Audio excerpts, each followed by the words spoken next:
Welcome back to the Thoughtful Advocate podcast. I'm your host, Elizabeth Teo. Before we start, why don't you grab your favorite cozy drink, even though it's 28 degrees Celsius right now. I don't know why it's so hot. It feels like summer again in the fall. If I were to grab a drink, it'd probably be an ice. I know I'm saying tea twice, but chai tea, or chai, to be more correct, with oat milk. And yeah, my glasses are fogging up already. But yeah, that's my favorite drink when it's hot. But when it's warm, you can drink a warm chai with oat milk. That'd be good. And get comfortable.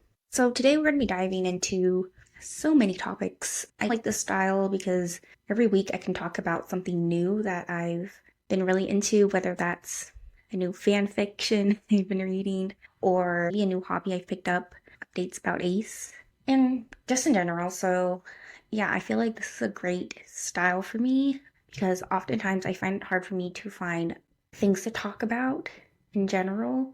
If you find me in a group setting, my head goes blank for some reason.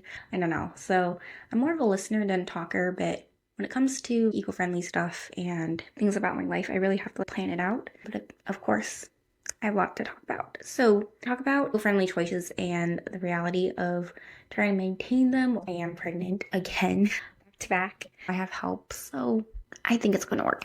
We're going to be talking about my latest fan fiction obsession. I read these at night because I have the night shift with Ace, and he wakes up at 3 a.m. and 6 a.m. Sometimes I just can't fall back to sleep, and I'll just read this the whole night. And of course, we're going to be talking about hopeful environmental news. I always wanted to keep this section and counteract all the bad news that's happening. And of course, my favorite topic, Christmas. I know it's a little early, but we're going to be talking about that and the holidays and my plans that I've been cooking up. Thank you for being here and supporting my journey. I'm really grateful for my Patreon supporters and anyone who's listening. I really appreciate this. Okay, so let's talk about electric lawn mowers. I know it's not as exciting as you think, but I think it's interesting. I'll start off with a little story. Back when I was living with my dad, I lived with him until I was 18. As you know from previous episodes, we don't have a great relationship anymore, but back then I do have some fond memories, and one of them is our electric lawnmower. This was, I'm trying to think, say it was middle school. I want to say it was middle school when he had this, when he literally has a robotic lawnmower. And so I can't even think of the vacuum cleaner.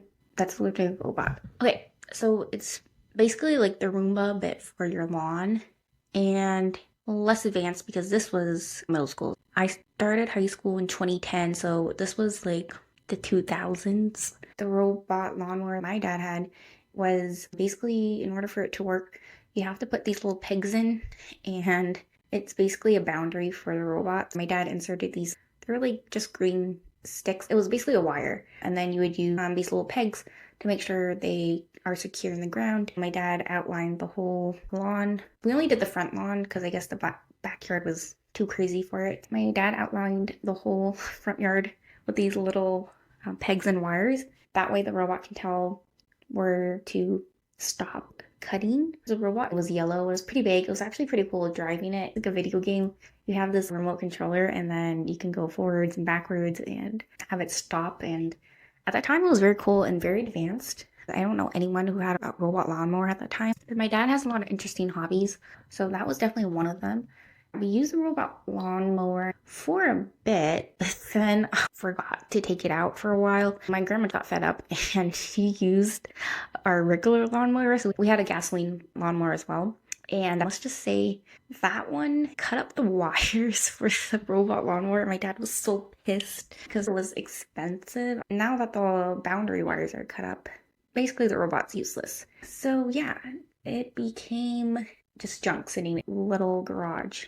So I thought it was interesting. That was my first interaction with any electric lawnmower, and it was a robot, so it was definitely more advanced. And I'm sure that even more advanced now, you probably don't even need that little boundary wire, because the Roomba, from what I've seen, all it does is have a charger and it knows where to go back to, and you don't have to set up like little wires around the room. So I think it maps it out and just knows the boundaries. So it's probably like that now, or even more advanced. But that was my first interaction. My second interaction with electric lawnmowers is very recent. So my husband, we got a lawnmower from his dad, and that was very nice because it was free. But then it died, so we had to get a new lawnmower. He actually went on his own and bought a lawnmower, and he ended up with an electric lawnmower. I think it's great because it reduces like carbon footprint. You're not relying on fossil fuels. I do want to break down the pros and cons of electric lawnmowers from what I've seen, and also statistically. The pros are zero emissions, which is a huge pro for air quality, and it's much quieter than gas lawnmowers, as you can imagine. The maintenance, there's no oil changes or air filters to change. And just the cost savings, like electricity is cheaper than gas in general. And it's instant. You don't have to pull that little ignition string for it to get going. It just starts right away, which is great. But the cons are is less powerful than gas. And I noticed that when my husband was cutting the lawn, he had to stop a couple times because it took a while for it to cut just like a certain patch of grass. It's definitely not as smooth, but it's more convenient, I think. There are limitations with batteries, but because our lawn is so small, it doesn't even matter, so we don't feel it. So yeah, I think the main con is it's much slower. Of course, there's problems with batteries, like mining cobalt, but in terms of ethics, those are really the only two options that I know of, electric or gas. And I think it's great that you don't have to fill it with gas, because I remember going to a gas station with my dad and carrying that red gas collector. It was very annoying. Yeah, I think it's just more convenient, but it's a huge plus for a lot of people.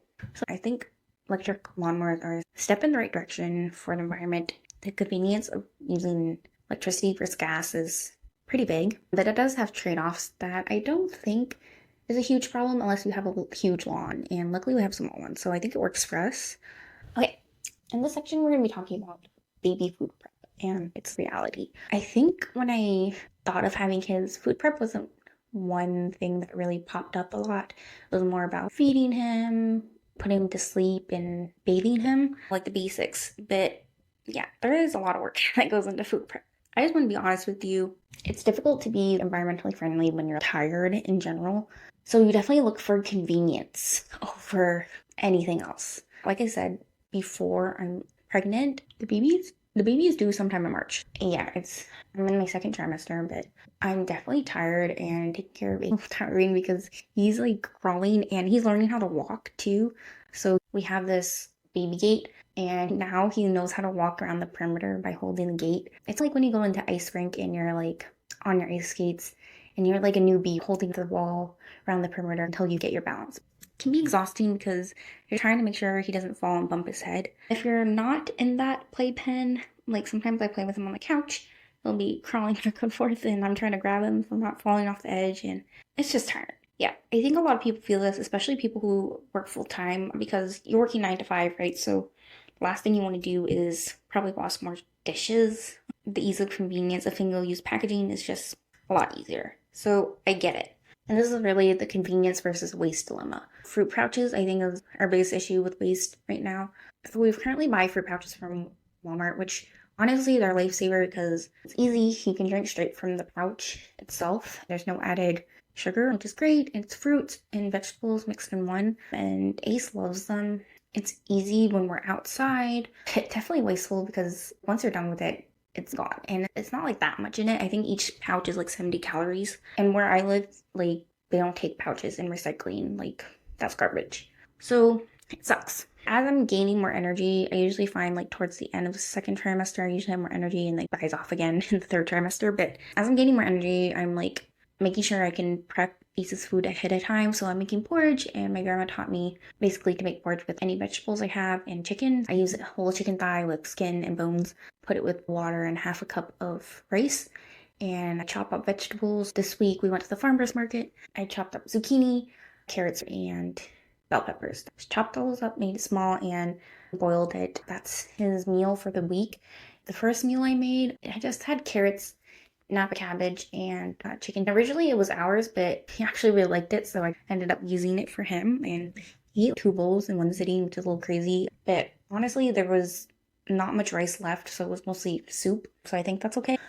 Yeah, how I'm trying to counteract waste now is when I have energy, I'll make porridge and prep it for the week. I have a little freezing cube tray, so I'll freeze, for example, if I make little purees, and that way I can use it whenever I want, if we're at home. The only problem is when we go out. I think that's when I'll start using the pouches, and I just have to make smoothies and stuff and put it in there. I think the problem is just finding time and energy to do it because I'm also cooking for the family and it can be a lot. Especially when I'm watching him and he's just running everywhere. It's very difficult unless John is home. Yeah, I am very lucky. From time to time, our mother-in-law would come over and watch Ace. This would be if we're going out to the movies. We have an event. We probably try to do it at least once a month. She's been super helpful and I'm really grateful for that. Recently, my sister-in-law came over to help me clean because my laundry pile is embarrassing. I think it had at least 4 basketfuls or more of laundry that have not been folded. They're clean, it's just I haven't folded them, so wrinkly, and that gets annoying. But my excuse is that I just can't because when he's awake, I have to watch him, otherwise he's gonna bump his head or fall. So when he's sleeping, I'm either sleeping too because at night I can't sleep sometimes. Like even right now, I'm so tired.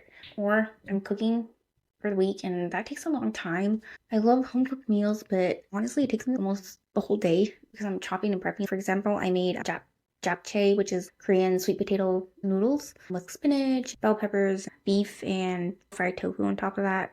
It just takes a long time. I made it for the whole week, but this time I made even more, so it might last past a week. Chopping takes forever, so I understand I need more efficient make time. If I just chop ahead of time, it would be a lot easier because that way I could just cook everything. But yeah, planning is not my forte. My sister-in-law did suggest that we come up with a planner, and why am I so dark? That John and I like sit down and see what we're eating every day of the week, so that way we know what to cook. I think that's a great idea, but we just haven't got to it. But what I'm learning is that being eco-friendly doesn't have to be all or nothing as long as you're trying. For example, if I'm making a recipe, I cut down half on the meat. I learned this from my mom. She always used tofu most of the time. We would substitute half the meat portion for tofu, and I love tofu, fried tofu especially. So yeah, I think you can save money because meat is expensive and tofu is a great alternative. John is a meat eater, so if I'm cooking, I might as well cook for everybody. It just makes more sense. And I think with the fruit pouches, it's not going to be like I'm going to be cutting it all out, but I'm going to try to rely on it less. So that way I'm using what I have versus trying to buy every single time. Like just cutting down on how much I give it to them. And there's no shame in asking for help. I think for a long time, I always thought I had to do things alone. That's because that's just what we were taught growing up, because asking for help seemed like a weakness. But honestly, it isn't, and it saved my sanity a lot of times. So make sure you ask for help. Okay, so we're gonna jump in the culture corner. This is basically fan fictions I've been reading, or what it's turned into. I realized I haven't been really reading. I've been on TikTok, and that's not what I want to do with my time. So I'm like, okay, I need to get back into reading because I used to be like a very avid reader. I like would finish like Twilight, for example, like in 3 nights. Yeah, I just want to get back to that time where I was reading avidly because studies show it's good for the brain and it was fun and an educational way for entertainment. This week's fanfiction that I'm reading is called The Adventures of Alexander Quick, and it's basically a Harry Potter fanfiction. You can find it online. I love fanfictions because one, it's free and on your phone. At night, I can't take out a regular book and pull out a light. It's just not feasible. So yeah, I just use my phone. I think it's more convenient for me. I remember I also got really far in Stardew Valley, which is a farming simulator game, on my phone versus on my computer. Yeah, this book, Alexander Quick, has been consuming my time lately, especially at night. I think it's a really well-written fan fiction. I've really loved it. But I think what makes it really special is it takes me back to my childhood. I remember watching Harry Potter, especially the first 2 when they're really young. It's just the magic of it. This feeling that's warm, cozy, and just so innocent because they're like children in this magical land and they're wizards. So it's very cool. They're discovering things for the first time. And yeah, it's hard to describe it. It's like when you're a child and you experience the world for the first time, that kind of wonder and awe is something that I miss. I think this book brings it back, and Alexandra basically is, I guess this is a bad term in Harry Potter, but mudblood, but it basically means that she's half Muggle and half pure-blooded, or like her dad's a wizard and her mom's a Muggle. So I'm a Muggle and a Muggle's a human. So yeah, she's like half and half. So yeah, I think it just brings back the magic into my life. Not that I don't have it, of course, with Ace, everything's magical, but I've always loved a good fantasy book. It's definitely a form of escapism for me too. When I'm extra tired, it just brings me in a world that's just a little bit more magical. The story follows Alexandra. She's a troublemaker. Her nickname's literally Troublesome. Very hard-headed, but very brave, and I admire her for that. But I relate to her in such a deep level because her parents also work incredibly long hours. The dad is a cop on really long shifts, and the mom's a nurse, so she's also on really long shifts. She's often feeling very lonely and abandoned, and I felt that growing up as well because my parents were always working too.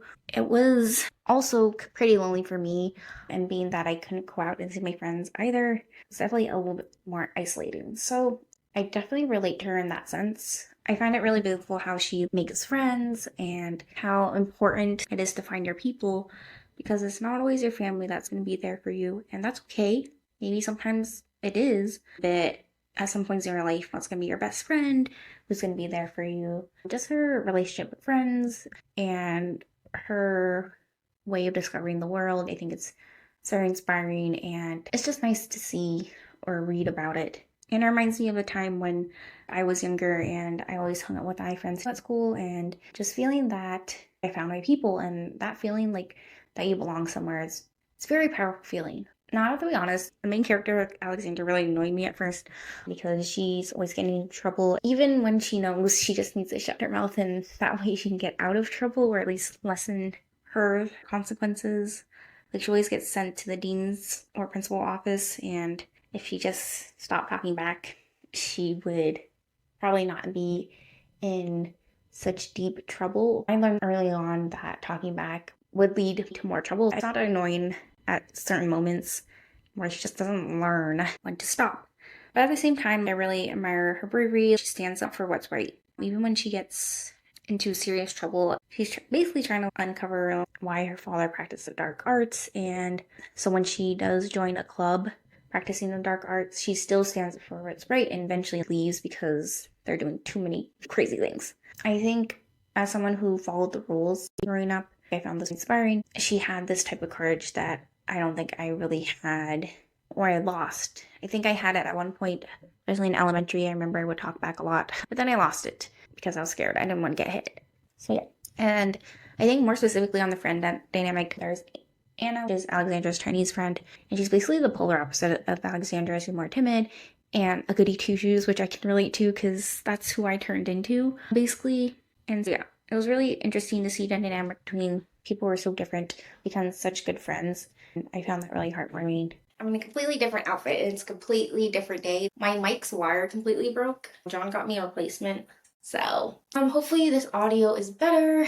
My wire's been janky for a long time because I've had this mic since I came here, so it's been like 10 years. I want to talk about positive news happening right now because with everything going on, it's just overwhelming. What better way than to talk about stories where good change is actually happening instead of all this bad, especially in the climate change and environmental issues. Okay, so this is a pretty epic victory. There's a ban on offshore drilling. This was by the Biden administration. And this was a huge win because the coastlines of the United States support billions of dollars of economic activity. And that depends on clean coasts, thriving wildlife, and fisheries as well. Conservation efforts have led to a record of 564 sea turtles, like specifically their nests.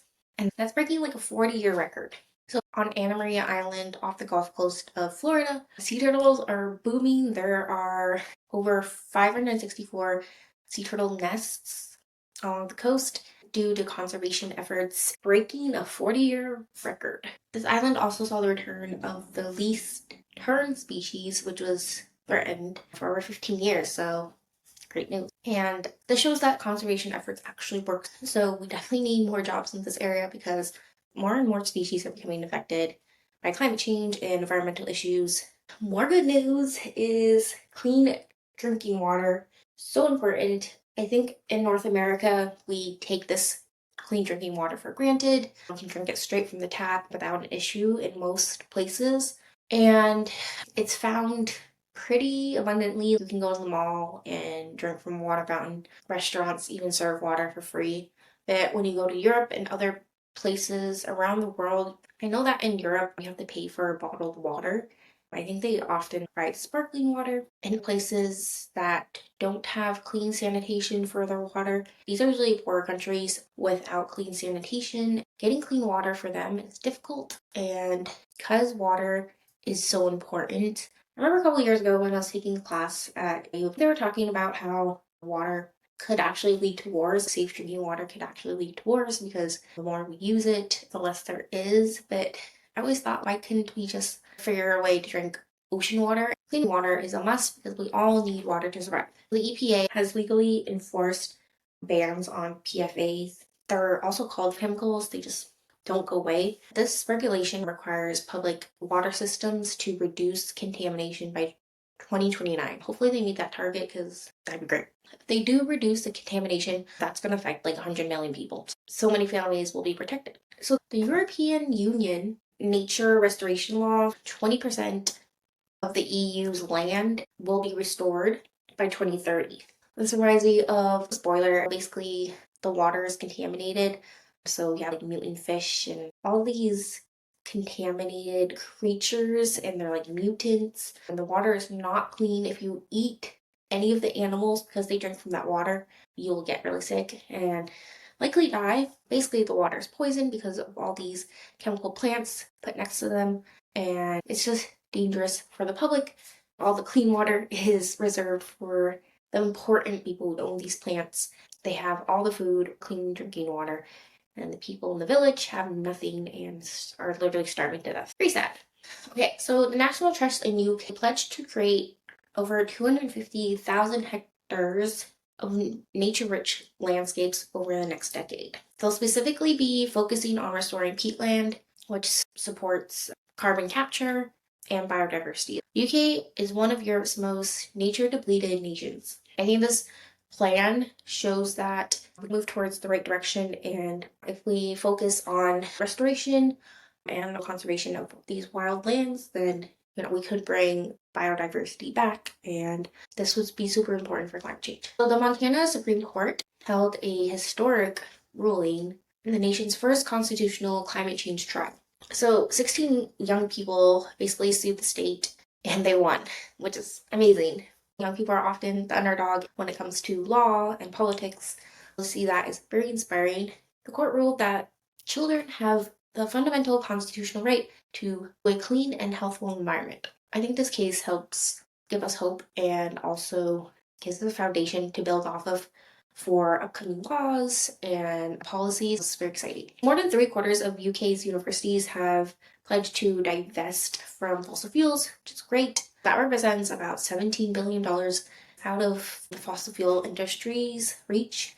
It definitely sends a powerful message, and more universities should do this. We should have been using renewable energy as soon as it came out. Of course, a lot needs to happen for it to change, but it's important that we use renewable sources because fossil fuels are a finite resource and eventually it's going to run out. So let's just change over now so that we can run on cleaner energy that is renewable. Today's news is on the UK. They're making significant progress, so that's great. The UK's last plant closes. I think that's huge. Yay!